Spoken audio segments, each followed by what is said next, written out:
Morning tomato పప్పు, rice ఎక్కువగా వండేయడం వల్ల అదైతే ఉండిపోయాయన్నమాట. ఈవినింగ్ కోసం నేను ఇంకేం వండాలనుకోవట్లేదు. దీంతో సాంబార్ రైస్ చేద్దామనుకుంటున్నా.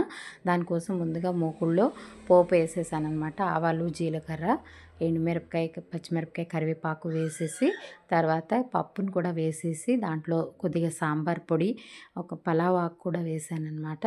తర్వాత ఒక స్పూన్ కారం కూడా వేసేసి, చిక్కదనాన్ని బట్టి కొద్దిగా వాటర్ కూడా పోసుకొని బాగా కలిపేసుకొని కొంచెం సేపు సిమ్లో పెట్టి బాయిల్ చేశాను. తర్వాత మిరియాలు దంచి వేసేసాననమాట.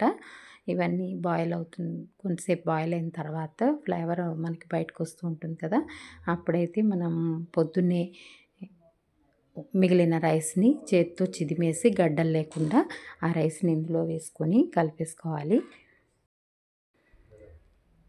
బాగా కలిపేసుకోవాలి. అయితే మార్నింగ్ అన్నం కొద్దిగా బిరుసుగా ఉంటుంది కాబట్టి మ్యాషర్తో ఇలాగా మ్యాష్ చేసుకోవాలి, లేదా పప్పు గుత్తి లాంటిదైనా చేసుకోవచ్చు. తర్వాత కొత్తిమీర కూడా వేసేసుకుని, తర్వాత మళ్ళీ ఒక పాన్ తీసుకుని దాంట్లో కొద్దిగా ఎక్కువ వెల్లుల్లి రెబ్బలు కూడా వేయించేసి పైన మళ్ళీ వేసాననమాట.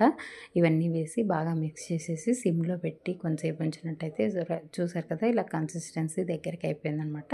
ఇంకా మనకి సాంబార్ రైస్ అనేది రెడీ అయిపోయింది.